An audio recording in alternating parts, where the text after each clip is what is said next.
तुम्ही कितीही मोठे नास्तिक असा किंवा विज्ञानावर विश्वास ठेवणारे असा, पण गावाकडच्या एका शेंद्री दगडासमोर आजही भल्याभल्यांची दातखिळी बसते.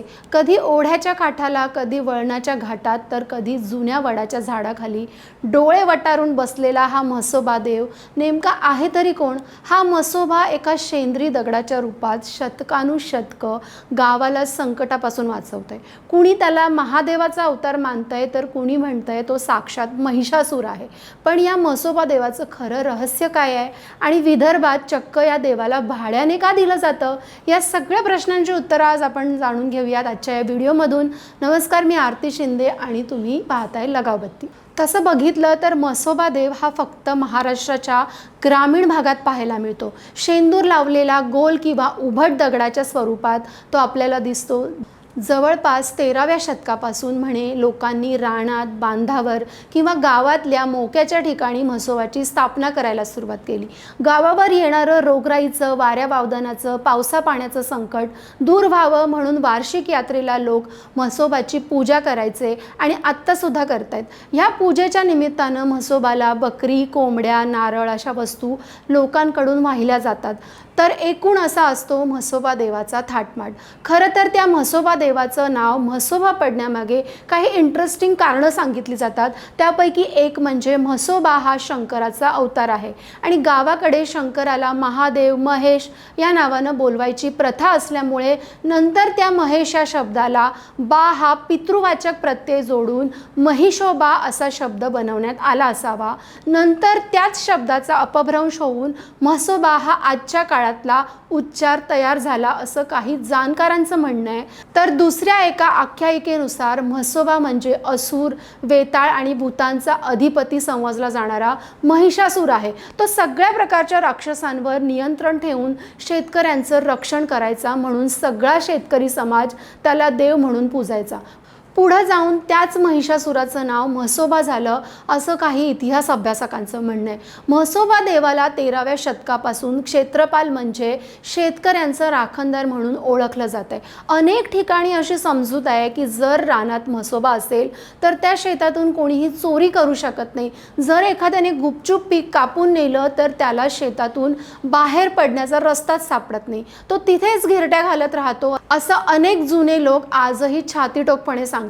पश्चिम महाराष्ट्रात जसं सुगीच्या कामाच्या सुरुवातीला म्हसोबाला पूजायची प्रथा आहे, अगदी तशीच विदर्भात तेलाचा घाणा सुरू करण्यापूर्वी म्हसोबा देवाची स्थापना करायची प्रथा आहे. तसं केल्यामुळे तेलाचं उत्पन्न वाढतं अशी त्या लोकांची श्रद्धा आहे. विदर्भातल्या काही ठिकाणी तर आजूबाजूच्या तेल घाणेवाल्यांना म्हसोबा देव भाड्याने देण्याची प्रथा पण अस्तित्वात आहे. शिवाय सगळ्यात महत्त्वाचं म्हणजे म्हसोबाची कधीही कोरीव मूर्ती नसते. तो नेहमी एका शेंदूर लावलेल्या दगडाच्या रूपात असतो. निसर्गातील दगडालाच देव मानून पूजण्याची ही प्राचीन लोकपरंपरा आजही टिकून आहे. याबरोबरच असं मानलं जातं की जिथे म्हसोबा असतो तिथे जमिनीखाली पाण्याचा साठा असण्याची शक्यता जास्त असते. जुन्या काळात विहिरी खणण्यापूर्वी किंवा ओढ्याकाठी म्हसोबाची स्थापना केली जायची. म्हसोबाचं वाहन रेडा हे पाण्याचं प्रतीक मानलं जातं, म्हणून आजही दुष्काळी भागात म्हसोबाला पाणी घालण्याची किंवा अभिषेक करण्याची प्रथा आहे.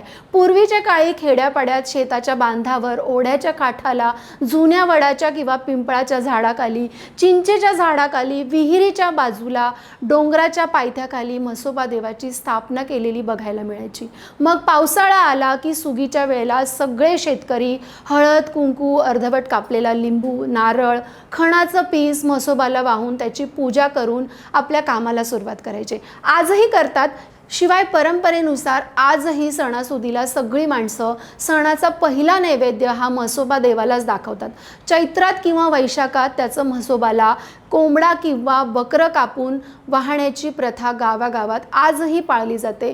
नंतर त्याच बकऱ्याचं किंवा कोंबड्याचं कालवण करून ते जेवण म्हसोबा देवाच्या शिवारात बसून खाल्लं जातं.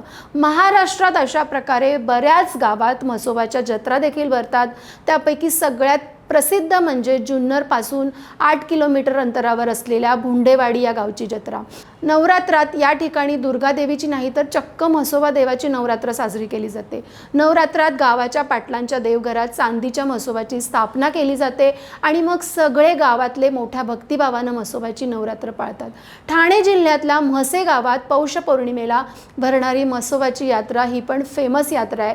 आता जर म्हसोबा देवाच्या काही प्रमुख मंदिरांचा इतिहास बघितला तर पुणे जिल्ह्याच्या मुळशी तालुक्यातल्या खारवडे गावचं म्हसोबा मंदिर खूप प्रसिद्ध आहे। तसंच जेजुरीचा ओकाऱ्या म्हसोबा, नकट्या म्हसोबा अशा देवांच्या मंदिरांना देखील भाविक मोठ्या श्रद्धेने गाठीभेटी देत असतात। सोलापूरच्या सांगोला तालुक्यातला म्हसोबा, डोंगरगावचा म्हसोबा सुद्धा जागृत ठिकाण म्हणून भक्तांमध्ये प्रसिद्ध आहे। जास्त करून म्हसोबा देवाची मंदिरं ही वळणावळणाच्या आणि घाटाघाटातल्या रस्त्यावर असल्यामुळं आपल्या वाहनांचा अपघात होऊ नये म्हणून बरेच वाहन चालक घरून निघायच्याच आधी रानातल्या म्हसोबाची पूजा करून निघतात।